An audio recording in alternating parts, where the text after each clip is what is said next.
So please welcome all the way from Seattle, came down here just for this, which is just, yeah, really cool. Thank you. Terri Morgan and some guy, I can't remember his name. Andrew. What's Andrew? Andrew. It's Andrew. Actually, my last name's Morgan as well, but that's Is it really? coincidental. Terri Morgan and Completely Andrew Morgan. They've known each other forever, but and I think Andrew's now living in Seattle too. So Yes. he came all the way down here. So thank you, Terri Morgan and Andrew Morgan. Yeah. Thank you.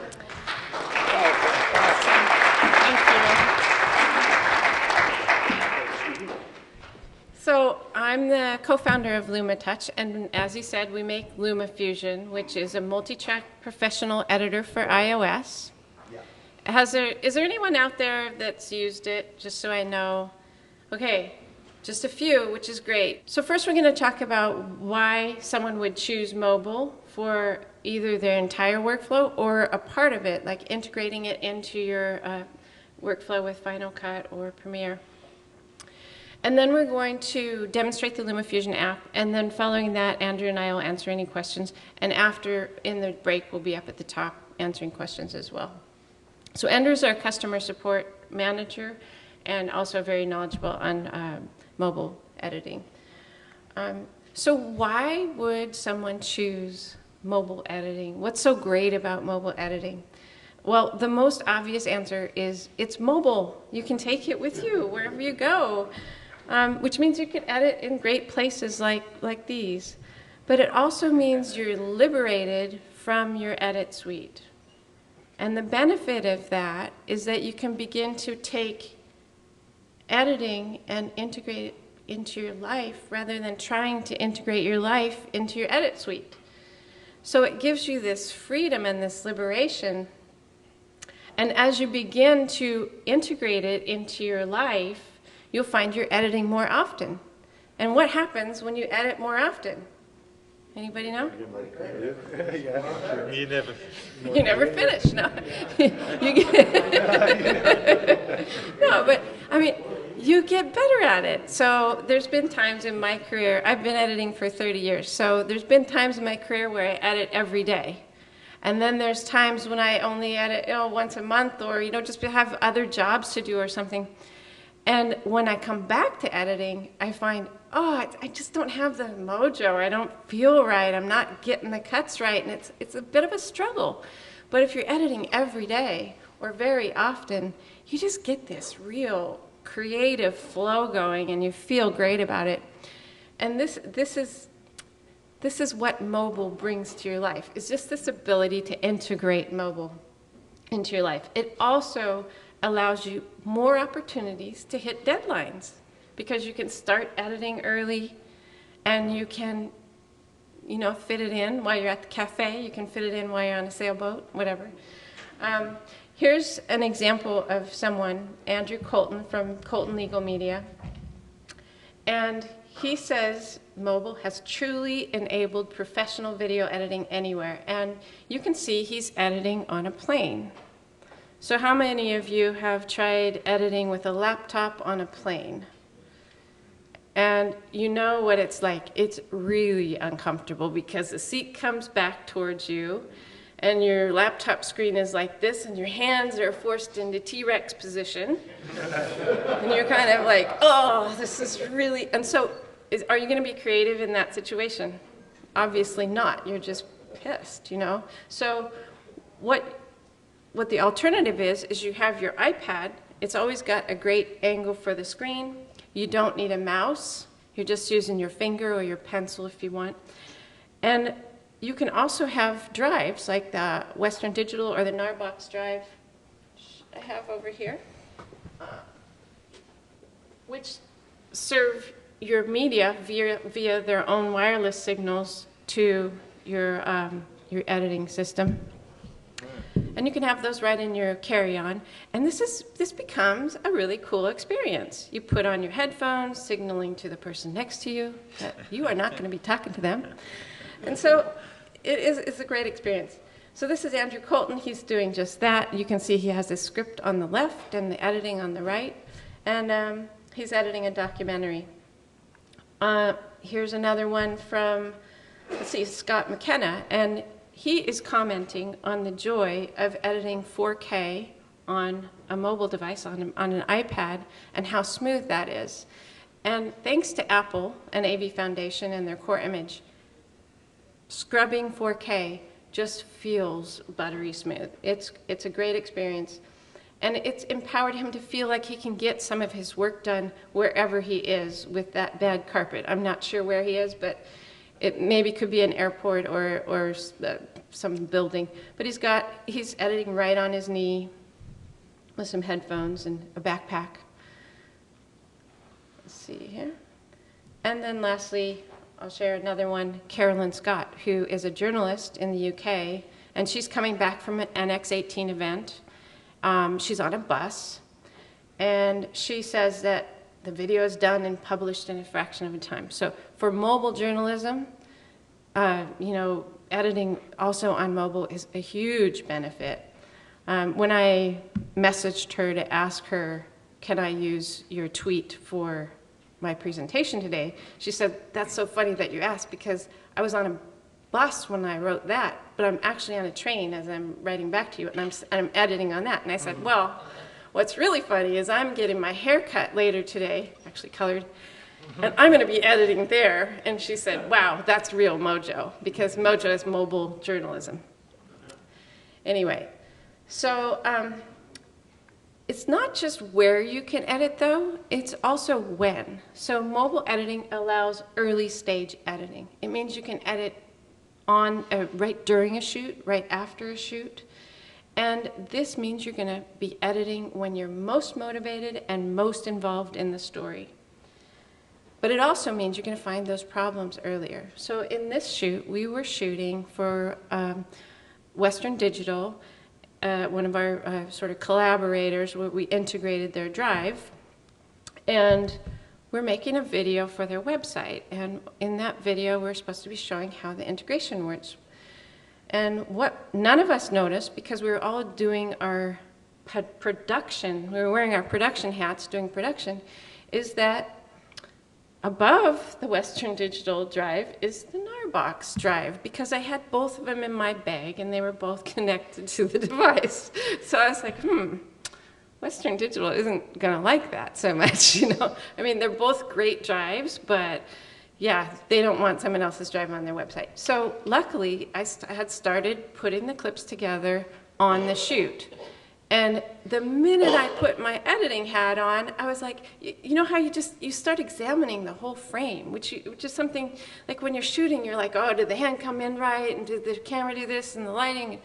Are there reflections on the screen? But the minute you put your editing hat on, you can examine it. And I said, oh my God, there's the Narbox drive right there. So we went back and shot right then. And we spent an hour reshooting versus several hours in After Effects taking that out all the time, or worse, reshooting on a different day. So that was just an example I wanted to share. But one of the best reasons why mobile editing is fantastic is that it encourages experimentation. It encourages it with the fact that it's a touch interface. You really feel connected. It's more natural and immersive. So when you're touching your media on mobile, you feel like experimenting. You feel like getting in there and trying some things. And also the performance on an iPad, especially an iPad Pro, but with 4K, the scrubbing is just so beautiful and buttery and just really nice. Yeah, it just like makes you feel like I'm not pressing the system. Have you ever like scrubbed some media or moved a clip on a desktop editor and it's like, oh, there's like maybe it's just a second or two that it delays, and you just feel like I just have to think every time before I do something because it's just bogging it down, you know. But 4K on an iPad is just so nice and smooth. It encourages experimentation, and experimentation equals creativity. The more you experiment, the more creative you're going to be. I know you've probably all had that moment where you put some things together and the way the video is flowing and the way the audio sounds or the way you cut it, it's just so perfect that you secretly, you know, when you should be working, you go back and check the cuts. I mean, you watch it again and again because it gives you joy to see how good you did. So, I mean, that is the beauty of editing, and that's why experimentation, that's why, you know, editing more often and getting into this with mobile will provide more of those experiences. Just because you're doing it more, you're experimenting more. And I would say creativity, or having to be creative on a daily basis without that joy, is just simply called hard work. And I'm against it. Now, am I saying all of your stuff should be edited on mobile? Definitely not. I mean, there are projects that are good for mobile and projects that aren't. If a system solves a problem for you, it's a good system for that project. And if it creates a problem for you, it's definitely not a good system for that project. So there's things that you wouldn't want to do on mobile. One would be if you had ProRes or certain kinds of AVCHD or certain files that aren't supported by iOS or the operating system. Another would be if you have, you know, if you have a need for loads of tracks. That's just not the right project for mobile. You could start on mobile though, and then export to XML and continue. So that would be an option, but also things that need super special effects. You can do some color correction and effects on this, which I'm going to show next. Yeah, but there are projects that are perfect for mobile, and I wanted to share one with you because I just love this guy. His name is Angelo Ciaccio, and he is doing the Ephemera documentary. It's a mobile documentary about a world that we're losing. And he's going to, in 300 days, he's going to 30 of the disappearing places on Earth, disappearing cultures, and documenting them. And he's doing it all with just what he can carry on his back. So you can imagine he's not wanting to bring along very much. He's shooting on a DSLR camera and then editing on an iPad. The trek proves to be more challenging than expected, and I start to have some problems with my left knee. We decide to take it a little slower for the remaining 2 days. So we'll leave in Zarang, it's 8 in the morning, and that will be our final 4-hour trek, finally. And here we are in Lomantan, the ancient walled city of the Kingdom of Lo. The feeling of relief mixes with tiredness and altitude sickness. The first afternoon, I will just get some rest.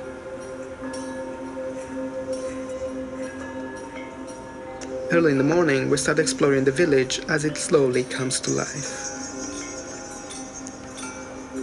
All the daily activities take place outside, under the sunlight. That's the best way to warm up in the still cold weather of early March. In the afternoon, women are spinning wool near the monastery, while men are praying what seems to be the main square.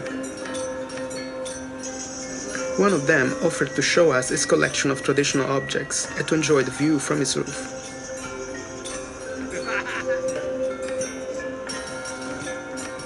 When not outside, people of Lomantan like to sit in a local restaurant to have a soup or just drink some Tibetan tea.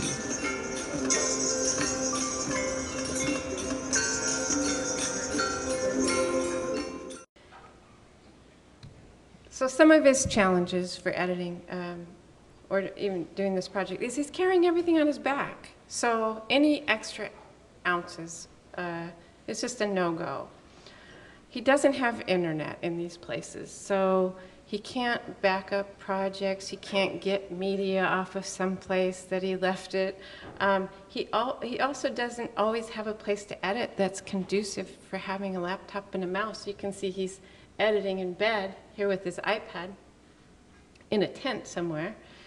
And he also generates a lot of media. He's shooting constantly here. So here's the solution. He shoots on a DSLR, he takes the cards and puts them, you know, you just insert the cards into one of these drives, and they're backed up automatically, which is the first benefit, is he's got a backup of all his media. And then he puts it into LumaFusion. Well, he doesn't put it into LumaFusion. LumaFusion actually can see the media, play the media, and mark in and outs from the drives. So without transferring, you can kind of get your selects. And only when you put the media onto the timeline, then that media is transferred to your device. So it's a huge space saver. And then when he's done, he exports it back to one of the drives. That gives him another backup. And when he gets into town with internet, all he has to do is upload that one thing. And so he doesn't have time to sit around in a hotel editing, you know. He just wants to get into town, get that done, and move on. So that kind of brings me to LumaFusion. So I'm going to just switch over the audio here and show you a little bit about LumaFusion so you can see how that works and what the features are. That's the biggest I've ever seen LumaFusion. It's pretty awesome. It is. So as you can see, it's got the it's got a library, and in the library you can get media from a number of places. You can get it from the Photos app, but you can also import it from a variety of places: iCloud Drive, wireless network drives like these, Dropbox, Box, Google Drive, and so on. Andrew might talk a little bit more about these after the break. I will. Okay, and then I'm going to play a little bit of the timeline so you can see.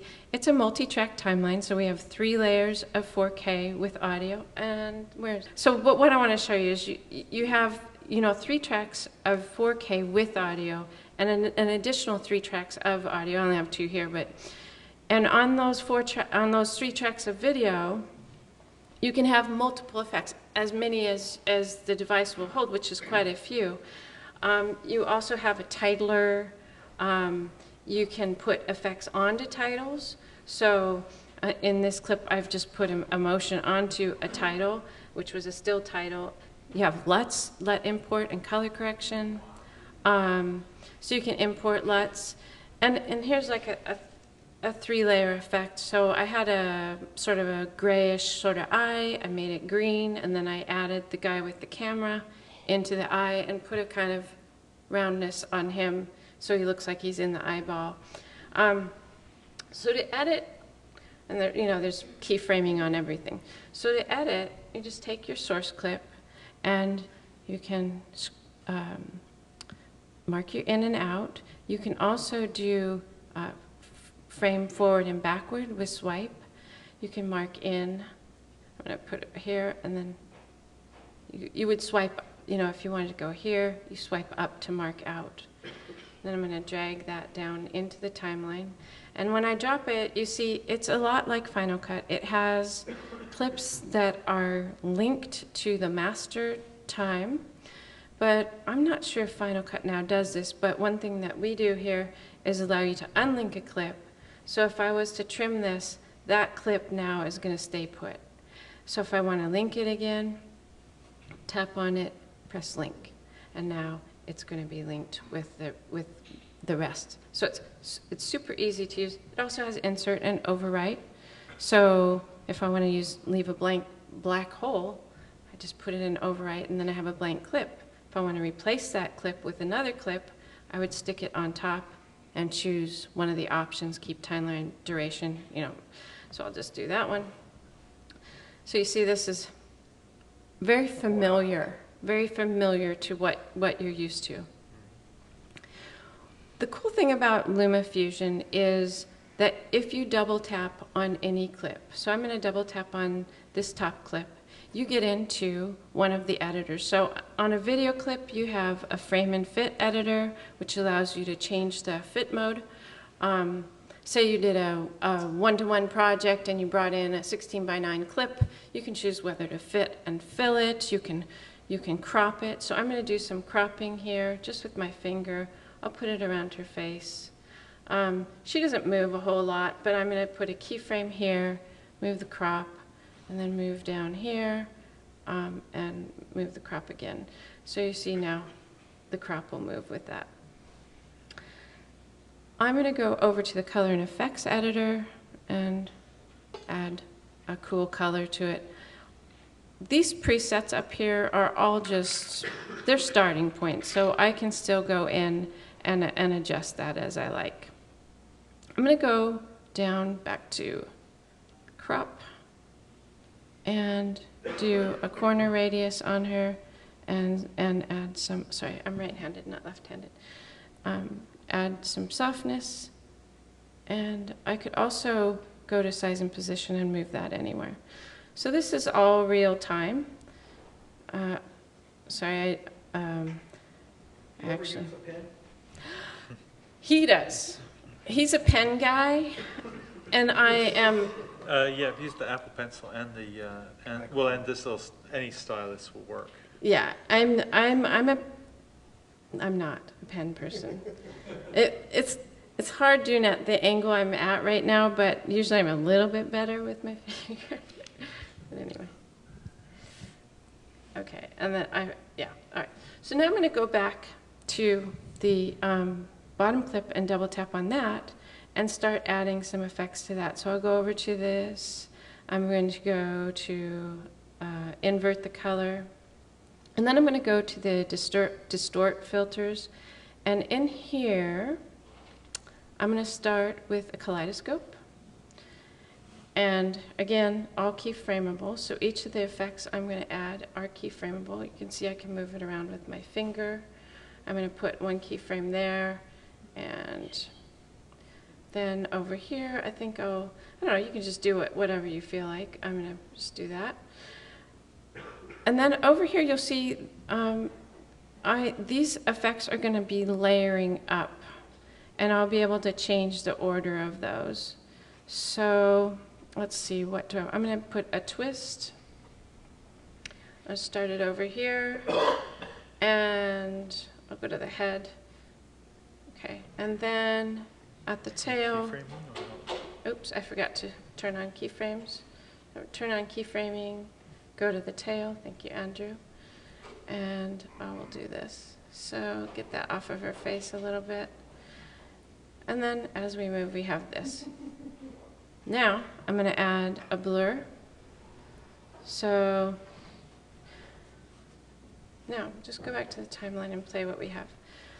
And then we're going to go ahead and show what happens when I reorder those effects or turn them off and on. So if I take the kaleidoscope and move it after the twist, or if I put it below there, or if I turn off the blur, or you can just keep moving these around as you like. So you can imagine how much fun you can have with this. This is just like, wow, that is super fun. I'm just having fun doing that. I'm going to grab this title and stick it on top, and then double tap on the title and go to the frame and fit editor and drag that down to the bottom. Okay, there's also transitions, and if I double tap on any audio clip, I will get to the audio editor where I could do a live levels. I mean, you can't hear it because of our audio problem here, but you can see I'm creating keyframes as I adjust. And then, of course, if you jump to any keyframe, you can delete a keyframe or adjust it. In the configuration here, if you shoot with two mics, one on the camera and one for like an interview situation where you have, then you can take this and fill from left or fill from right, so that you can you could duplicate the clip and then fill left and fill right, and then be able to independently adjust the audio there. Or just make one track. Or just make one track, yeah. You're basically putting it on both tracks. Yeah. Right. We could just make one track mono. We also have audio ducking. I'm not a fan of audio ducking, to be honest, but people like it. I like it. He likes it. We're different. We may have the same last name, but we're very different editors. Anyway, you want to go to export. You can export to XML. We're working on that right now. It's out. It's going to be out very shortly. You can also export a movie. Let's just go to the Photos app since we don't have internet. And I can go up to 4K, up to 60 frames per second, and up to 100 megabits per second. You can do H.264 or 265, and so on. You can also, if you have 360 footage, you can create a 2:1 aspect ratio timeline and then inject the 360 metadata here at export so you can do 360. So what can you do with an app like this? A lot. You can really do a lot. And okay, I wasn't even going to talk about the price, but it's pretty amazing because it's not a subscription. A lot of these apps now are either subscription or they're trying to get you into a bigger system like the cloud, you know, Adobe Cloud or whatever. This is just $20. It's a $20 app. And it's a one-time fee. It's not a subscription. So I know it's kind of funny, but so we're a small company. I started the company with Chris Damaris in 2013. It took us 3 years to build this in the background while we were making money doing other things. And then we actually were the creators of the Avid Studio for iPad. So we were working for Avid at the time. And then when our team was sold to Corel, that got changed to Pinnacle Studio for iPad. And then Chris and I went and how did you settle on a $20? That sounds so... You know what? It's so funny. The App Store is a funny, funny place. So for every mail that we get that says, why is it so inexpensive? We get 2 mails that say, why is this thing so expensive?